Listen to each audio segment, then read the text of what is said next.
మీకు సరే okay announce చేసిర్రు. మీరు ఆయన అడగగానే మీరు ఒక లాయలిస్ట్. మీరు అనగానే ఓకే అన్నారు డన్. బట్ మీరు ఇన్ని రోజులు ఎమ్మెల్సీగా ఉన్నారు. ఇప్పుడు ప్రత్యక్ష రాజకీయాలు కదా! ఒకేసారి ఎంపీ. రెండోది ఇప్పుడంటే సరే కాంగ్రెస్ మొన్నటిదాకా ఏదో అన్నారు కానీ ఇప్పుడు ఏదో లైమ్ లైట్‌లో కనబడతలేదు ఆడ నీలం మధురాజు పక్కన పెడదాం. సో బీజేపీ నుంచి రఘునందన్ రావు. రఘునందన్ రావు అనేది కొంచెం సోషల్ మీడియా కింగ్ ఆయన. ఒక విధంగా చెప్పాలంటే ఆయన హైప్‌ని క్రియేట్ చేసుకోవడం చాలామంది తెలిసిన విషయమే. ఈ నేపథ్యంలో మొన్న అంటే మీ మీద ఏ రకంగా కాచుకొని కూర్చున్నారనే విషయం మీద చూసుకుంటే మీరు మొన్న అసలు మీరు ఎలక్షన్ కోడ్ ఉండగా దాన్ని వయలేట్ చేసి మీరు ఒక 106 మంది గవర్నమెంట్ ఉద్యోగులని రహస్య సమావేశం పెట్టుకోవాల్సినంత అవసరం ఏంది. దానిలో భాగంగా పాపం మరి వాళ్ళు చిరుద్యోగులు అయి ఉంటారు. ఈరోజు వాళ్ళకి వేటు పడింది. ఇదంతా ఏం జరిగిందనేది మీరు చెప్తేనే జనాలకు ఇప్పుడు అర్థం కావాలి క్లియర్గా. అంటే మీకు ఇన్ని తెలుసు, మీరు చెప్తున్న ఇంతసేపు మేము విన్న దాంట్లో మీరు ఎంత నిజాయితీ పరులుగా ఉన్నారు, ఏంటి మీ సర్వీస్ ఏంది, మీ హ్యుమానిటీ ఏంది అంతా చెప్పుకుంటూ వచ్చారు. బట్ ఇన్ని తెలిసిన ఒక ఆఫీసర్ ఇంతకుముందు మీరు ఈ మాత్రం తెలీదా అనే క్వశ్చన్స్ కూడా రేజ్ అయినాయి కదా, ఏం చెప్తారు ఆ రోజు? మీరు అదే యాక్చువల్గా బేసికల్గా నాకు ఎదురుగున్న ప్రత్యర్థి ఏంటంటే, సో మీరు అన్నారు సోషల్ మీడియా కింగ్ అని అది ఇది అని చెప్పి. సో ఆ ప్రత్యర్థి గురించి అందరికీ కూడా సుపరిచితుడు ఆ విషయాలలో. అందులో హైప్ చేయడము, లేని దగ్గర సమస్య సృష్టించడము, ఒక మంచి వ్యక్తిని ప్రజలలో చెడు వ్యక్తిగా చిత్రీకరించడము, వారికి అది మరి that is what everyone knows what is. So ఆ క్రమంలో నేను డిస్ట్రిక్ట్ ఎలక్షన్ ఆఫీసర్గా కూడా ఎలక్షన్స్ చేశాను, రిటర్నింగ్ ఆఫీసర్గా చేశాను. 25 సంవత్సరాలు ఫ్రంట్ లైన్ అడ్మినిస్ట్రేషన్లో సీనియర్ స్థాయిలో ఎన్నో ఎలక్షన్లు నేను కండక్ట్ చేశాను, ఎలక్షన్ అధికారిగా ఉన్నా. సో నేను తప్పు చేయను, I just can't make any mistake at all. So నాకు ఉమ్మడి మెదక్ జిల్లాలో పనిచేస్తున్నప్పటి నుంచి దాదాపు 15,000 మంది అధికారులను పేరు పెట్టి పిలిచే అంత పరిచయాలు నాకు. నేను అధికారుల సమావేశం పెట్టి మాట్లాడాల్సినంత అవసరం అసలు వెంకటరామరెడ్డికి ఉందా అనేది ఫస్ట్ ప్రశ్న, ఫస్ట్ అండ్ ఫార్మోస్ట్ ప్రశ్న అది. వై? నాకు అసలు నేను వాళ్ళ గుండెల్లో ఉన్నా. నాకు రోజు ఒక 200 మంది 300 మంది ఆఫీసర్లు నా వెల్విషర్స్ వాళ్ళు. అంటే అంత every day I get connected to 200-300 people. Just ఏదో విధంగా హాయ్ బాయ్ అని 15,000 మంది జిల్లాలో ఉన్న ఉద్యోగులు, నేను అందరికీ కలెక్టర్గా సీనియర్ అధికారిగా వాళ్ళ ఫేస్ నేను ఇవాళ ఒక ఆ 15,000 మంది శ్రమ, ప్రజాప్రతినిధుల శ్రమ, ప్రజల సహకారం, కేసీఆర్ సార్ డైరెక్షన్స్, హరీష్ రావు గారి మానిటరింగ్ లోపల ఇలా జిల్లాని భారతదేశంలో ఉన్న 10 ఫస్ట్ మోస్ట్ డెవలప్డ్ జిల్లాల్లో మేము పెట్టగలిగాం. నేను ఒక్కరిని పెట్టినా నా ఒక్కంతో సాధ్యమవుతుందా? ఆ 15,000 మంది నా సహ ఉద్యోగులు వారికి చేతనైనంత పని చేస్తేనే కదా నేను చేసింది. మేమందరం ఒక ప్రేమభావంతో ఒక కుటుంబంలాగా టీం వర్క్ చేసి, నువ్వు నేను అని అనలేదు. నా నేచర్ ఏంటంటే, ఒక టిఫిన్ బాక్స్ ఉంటే అది చిన్న ఉద్యోగి కానివ్వండి, అంటే గ్రామస్థాయి ఉద్యోగి అయినా ఎవరైనా నా కొలీగే కదా, ఈజ్ మై కొలీగ్. సో ఆ బాక్స్ ఓపెన్ చేసి ముగ్గురం కలిసి లేట్ అయితే అదే బాక్స్ ముగ్గురం కలిసి తిన్న రోజులు చాలా రోజులు ఉన్నాయి ఇక్కడ. సో ఆ విధంగా మేము అందరం కలిసి సమిష్టిగా ఉద్యోగాలు చేశాము. సో నాకు నా సహ ఉద్యోగులకు ఉన్నంత కనెక్ట్ బహుశా ఏ ఐఏఎస్ ఆఫీసర్కి ఉండదు. We are emotionally bonded. ఏం జరిగింది మరి? సో అక్కడ బేసికల్గా ఏంటంటే, నేను నా ఎలక్షన్ ఆఫీస్ పెట్టడానికి, నా మీటింగ్స్ పెట్టుకోవడానికి ప్రతి నియోజకవర్గం లోపల నేను ఒక మెస్ ఏర్పాటు చేసుకోవాలి ఎలక్షన్ రూల్స్ ప్రకారంగా నా కార్యకర్తల కొరకు. ప్లస్ నేను అక్కడ నా ఎలక్షన్ ఆఫీస్ సెటప్ చేసుకోవాలి పర్మిషన్లకు దాన్ని తీసుకోవడానికి. అదేవిధంగా నేను ఒక కార్యకర్తలు ఉండడానికి, నేను స్పీచ్లు ఇవ్వడానికి కానివ్వండి ఒక హాల్ సెలెక్ట్ చేసుకోవాలి. సో క్యాంపెయిన్ అంతా అయిపోయింది. నేను హాల్కి వెళ్ళి హాల్లో మాట్లాడదాము, హాల్లో అసలు అరేంజ్మెంట్స్ ఏంటి చూసుకుందాము, ఒకసారి 20 days 25 days వరకు బుక్ చేసుకోవాలి కదా, రేట్స్ ఏంటి ఇవన్నీ డిస్కస్ చేద్దామని పోతూ పోయాం. అక్కడ ఆల్రెడీ కొంతమంది 30 మంది 40 మంది ఉద్యోగులు సమావేశమయ్యారు. వాళ్ళు ఎవ్రీ ఇయర్ అంటే they meet regularly, some get together, I don't know what it is.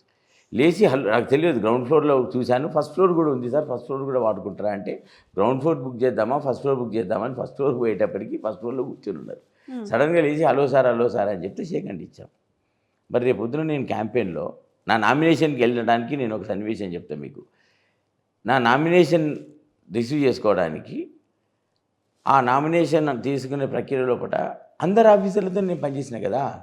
మరి ఆ రోజు నాకు వాళ్ళు సెకండ్ ఇస్తే సస్పెండ్ కావాలన్నా, నాకు కరాచలనం చేస్తే సస్పెండ్ కావాలా, నన్ను చూసి నవ్వుతే సస్పెండ్ కావాలన్నా, నేను విజ్ చేయొద్దా? మరి వాళ్ళు విజ్ చేస్తే నేను సెకండ్ ఇవ్వద్దా? So as a district election ఆఫీసర్గా, ఇన్ని ఎలక్షన్ చేసిన అధికారిగా నాకు ఏది సమంజసము, ఏది రైటు, ఏది రాంగ్ అని తెలియదా? ఇవాళ రాజకీయ లబ్ధి కొరకు సో అల్టిమేట్లీ ఏం చేయి, ఫస్ట్ ఎలక్షన్ ఏమైంది, అసెంబ్లీ ఎలక్షన్ 2018లో స్వర్గీయులు రామలింగారెడ్డి గారు చనిపోయినాక ఉప ఎన్నికలలో ఏమైంది, పాపం పనికి అప్పుడు నేను కలెక్టర్ గారిని అప్పుడు లేకుంటే 15 డేస్ వరకు నేను ట్రాన్స్ఫర్ అయ్యి మళ్ళీ వచ్చాను. అప్పుడు పాపం జోయల్ ఎస్పీగా ఉండే మంచి ఆఫీసర్, ఏదో భ్రమ సృష్టించి ఒక ఒక ఒక అల్లరి సృష్టించి తెల్లారిదానక ఒక హై డ్రామా చేసి పబ్లిక్ మైండ్ డైవర్ట్ చేసి ఒక 1000-1200 ఓట్లతో గెలిచిన విషయం అది. సో అలా చేయడం వల్ల గెలిచిన అనేది వారికి నమ్మకం. అదిగా వారికి కూడా ఏంటంటే ప్రజల ఆదరణ లేదు, ప్రజలు గెలిపారని తెలుసు. ఈ జిమ్మికులు చేస్తే గెలుస్తా, సోషల్ మీడియాలో పబ్లిసిటీ చేస్తే గెలుస్తా అని తెలుసు, అది చేసిండ్రు. మొన్నటి అసెంబ్లీ ఎలక్షన్ అయితే ఇప్పుడు మీరు మొన్న జరిగింది అయితే రహస్య సమావేశం కాదు. అబ్సల్యూట్. నాకు ఎందుకంటే నేను 10,000 మందితో రహస్య సమావేశాలు పెట్టుకోవాలన్నా? అసలు నేను ఉద్యోగులకు ఒక ప్రభుత్వ ఉద్యోగులను క్యాండిడేట్గా, అంటే నేను ఇంకా అభ్యర్థించింది అఫీషియల్గా డిక్లేర్ కాలేదు, నాకు బీఫామ్ ఇవ్వలేదు, ఇంకా నేను కాలేదు. వాట్ ఎవర్ నేను ఎట్లా ఇన్ఫ్లుయెన్స్ చేయగలుగుతా? నేను ఎలక్షన్ ఆఫీసర్గా ఉండి మీటింగ్ పెడతానా? నాకు ఆ మాత్రం తెలియదా? First point. రెండవది, 15,000 మంది ఉద్యోగులు డెఫినెట్గా నాకే ఓటేస్తారు, నేను అడగకుండా ఓటేస్తారు వాళ్ళు, నా కొలీగ్స్ 11 సంవత్సరాలు. సో దాన్ని నేను అనుకోటి ఒక ఆఫీసర్గా నేను ప్రభావితం can I influence my colleagues? నేను వాళ్ళ జీవితాలు నాశనం చేస్తానా? నాకు తెలియదా ఎలక్షన్ మోడల్ కోడ్ ఏ విధంగా ఉంటుందని? నేను మోడల్ కోడ్ ఇంప్లిమెంట్ చేసిన ఆఫీసర్. కానీ ఎలా 106 మంది సస్పెండ్ అయిన విధానం అదే కదా. ఇప్పుడు బేసికల్గా మీరు అన్నారే, మీరు ఇంతకుముందు నాకు ప్రశ్న చేసేటప్పుడు మీ ప్రత్యర్థి సెన్సేషనలైజ్ చేస్తాడు, గిమిక్స్ చేస్తాడు, సోషల్ మీడియాలో బాగా పబ్లిసిటీ చేసుకుంటాడని మీరు నాకు ఒక విషయం చెప్పారు. కానీ వాళ్ళు సఫర్ అవుతారు కదా పాపం. Basically that is what I'm coming to. My point is, ఇవాళ ఫస్ట్ ఎలక్షన్లో అప్పుడున్న సిపి మీద ఆరోపణలు చేసి, ఒక నిజాయితీపరుడైన సిపి మీద ఆరోపణలు చేసి అత్యల్పం ఓట్లతోని గెలిచి సీట్ ఆక్యుపై చేశారు. ఇంప్లిమెంట్ చేయకుండా ఏదో వాగ్దానాలు ఇచ్చి, నా 100 కొద్ది వాగ్దానాలు ఇచ్చి ఆకాశాన్ని చూయించి ప్రజలను మభ్యపెట్టి ఎల్లమ్మ పోచమ్మ గుళ్ళో నెత్తి మీద దండాలు పెట్టి 6 లక్షల కంపెన్సేషను మల్లన్న సాగర్లో ఇచ్చిన వాళ్ళందరికీ 12 లక్షల కంపెన్సేషన్ చేయకుంటే నేను సీట్లోనే కూర్చోను అది ఇదని చెప్పి తలల మీద దండం పెట్టి ప్రమాణాలు చేసి గెలిచినాక 4 నెలలు ప్రజలు చూసిండ్రు. ఒక్కటంటే ఒక్క ప్రమాణం కాలేదు, ఒక్కటంటే ఒక హామీ ఫుల్ కాలేదు, అన్ని అబద్ధాలని తెలిసిపోయి ఓడిపోయిండ్రు. ఆ రోజు కూడా ఎలక్షన్లలో ఓడిపోతా అని తెలిసి, మొన్నటి అసెంబ్లీ ఎలక్షన్లో ఓడిపోతా అని తెలిసి, రాత్రి నుంచి తెల్లారదానక అక్కడ ఉన్న ఎలక్షన్లో ఉన్న సిబ్బంది ఇంకే పని చేయకుండా వాళ్ళందరినీ క్షోభ పెట్టి తెల్లారదానక పోలీస్ స్టేషన్ ముందట హంగామా చేసి స్టేట్ వైడ్ న్యూస్ తెచ్చి మళ్ళీ గిమ్మిక్ చేద్దామంటే ప్రజల నమ్మక నా 54,000 ఓట్లతో ఓడిపోయారు. మరి ఈ ఎలక్షన్లో ఇక కాసుకొని కూర్చున్నారు, ఎప్పుడు గిమ్మిక్ దొరుకుతుందా, ఎప్పుడు ఏం ఆరోపణలు చేయాలని. ఇది ఆ సీక్వెన్స్లో 3వ సీక్వెన్స్ ఇది నాకు తెలిసి అయితే ఎలక్షన్లో. సో ఇప్పుడు ఒక ట్రయాంగిల్ కంటే ద్విముఖ పోటీలాగా కనపడే సినారియో కనిపిస్తుంది. అంటే కొంత కాంగ్రెస్ పార్టీ జనరల్గా అధికారంలో ఉన్నప్పటికీ ఎలక్షన్లో అంటే ఒక్క సెకండ్ ఇక్కడ I wanted to communicate to the people also. నేను ఒకటే చెప్తా ఉన్నా, నా సిన్సియర్ రిక్వెస్ట్ ఈ ప్లాట్ఫామ్ మీద మీకు చెప్తా ఉన్నా, పెద్ద ఏదైనా ప్రజాశక్తులలో కొట్లాడదాం. Let us maintain dignity of politics. Ultimately వారు న్యాయవాది.